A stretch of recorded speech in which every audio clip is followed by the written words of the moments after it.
जानते हैं, एक शानदार बिजनेस आइडिया अक्सर इसलिए फेल नहीं होता कि वो आइडिया खराब था, नहीं, बल्कि इसलिए कि उसे गलत जगह से शुरू किया गया। तो आज हम इसी गुत्थी को सुलझाएंगे कि अपने आइडिया के लिए वो सही प्रूविंग ग्राउंड यानी पहली परीक्षण भूमि कैसे चुने।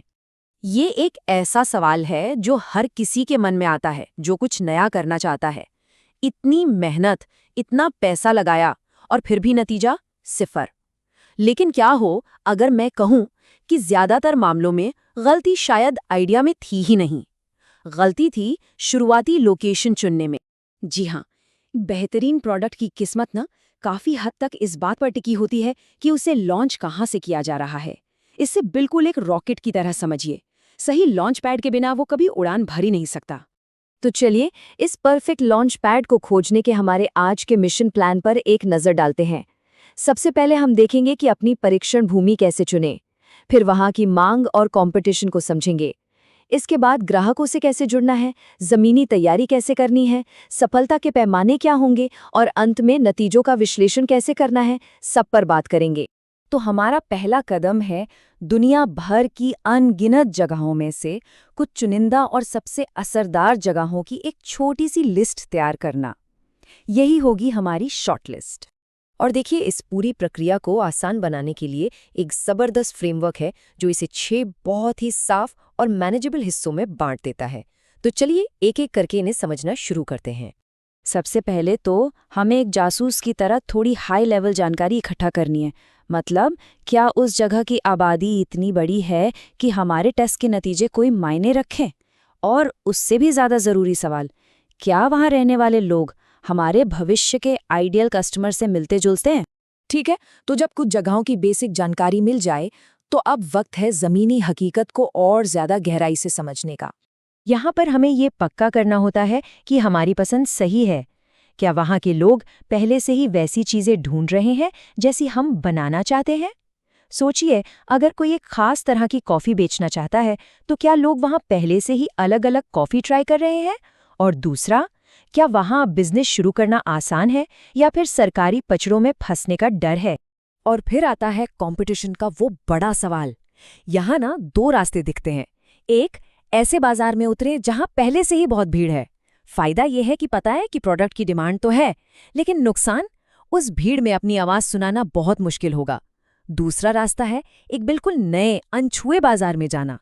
यहाँ आप पहले खिलाड़ी होंगे, लेकिन फिर आपको ही लोगों को अपने प्रोडक्ट के बारे में सिखाना पड़ेगा, डिमांड बनानी पड़ेगी। ये एक बहुत बड़ा स्ट्रेटेजिक फैसला होता है। देखिए, किसी भी बाजार की असली ताकत वहाँ के लोग होते हैं। आखिर बिजनेस तो लोगों के लिए ही होता है ना। इसलिए हमारा अगला कदम है अपने कस्टमर्स तक पहुँचने के रास्ते खोजना और उन्हें ठीक से समझना। तो हमें खुद से कुछ ज़रूरी सवाल पूछने होंगे। क्या हमारे टारगेट कस्टमर सच में यहाँ अच्छी खासी संख्या में मौजूद हैं? अच्छा, वो लोग खरीदारी कैसे करते हैं? ऑनलाइन ज़्यादा करते हैं या दुकानों पर जाकर? और सबसे बड़ा सवाल, हम उन तक अपनी बात पहुंचा कैसे सकते हैं? क्या वहां के लोकल अखबार, रेडियो या सोशल मीडिया ग्रुप्स हमारे काम आ सकते हैं? अब बात करते हैं उन प्रैक्टिकल चीज़ों की, मतलब लॉजिस्टिक्स की, जो किसी भी पायलट प्रोग्राम की सफलता या असफलता तय कर सकती हैं। यहीं पर अच्छे अच्छे प्लान्स भी फेल हो जाते हैं। एक बहुत बड़ा और ज़रूरी फैक्टर है लागत। किसी भी नए शहर में अपना ऑपरेशन शुरू करने का अनुमानित खर्च कितना होगा?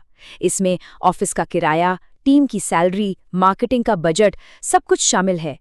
यही आंकड़ा तय करेगा कि हमारा पायलट प्रोग्राम असल में संभव है भी या नहीं। पैसों के अलावा 2 और चीज़ें हैं जो बहुत ज़रूरी हैं। पहला है लोकल पार्टनरशिप। सोचिए, अगर कोई फूड डिलीवरी ऐप है तो उसे सफल होने के लिए लोकल रेस्टोरेंट्स के साथ तो पार्टनरशिप करनी ही पड़ेगी, है ना? और दूसरा है सप्लाई चेन।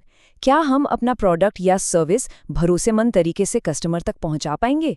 इन सवालों के जवाब के बिना आगे बढ़ना बहुत जोखिम भरा हो सकता है। बिना लक्ष्य के दौड़ने का कोई मतलब नहीं होता। इसलिए इससे पहले कि मैदान में उतरा जाए, हमें ये तय करना होगा कि जीत का मतलब क्या है। सफलता आखिर दिखेगी कैसे? सफलता को मापना बहुत ज़रूरी है। हमें हवा में बातें नहीं करनी, बल्कि ठोस लक्ष्य तय करने हैं। जैसे कि हम 3 महीने में 500 नए कस्टमर जोड़ेंगे, या फिर हमारा टारगेट है कि कम से कम 100 कस्टमर से डिटेल में फीडबैक लिया जाए। ऐसे साफ लक्ष्य हमें बताते रहते हैं कि हम सही रास्ते पर हैं या नहीं। और ये समझना जरूरी है कि सफलता का मतलब सिर्फ एक चीज नहीं होती, ये कई चीजों का एक मिक्सचर है।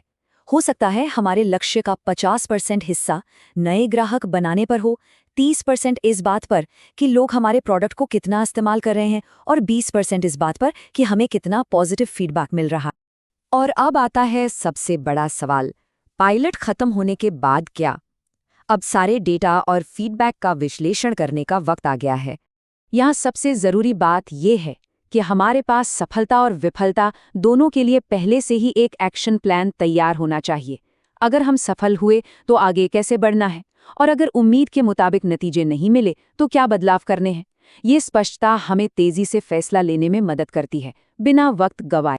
तो आखिर में हर नए आइडिया को लॉन्च करने से पहले खुद से बस ये एक सवाल पूछना है, क्या ये वो सही जगह है जहां हम बड़े पैमाने पर जाने से पहले अपने आइडिया को टेस्ट कर सकते हैं, उसे परख सकते हैं?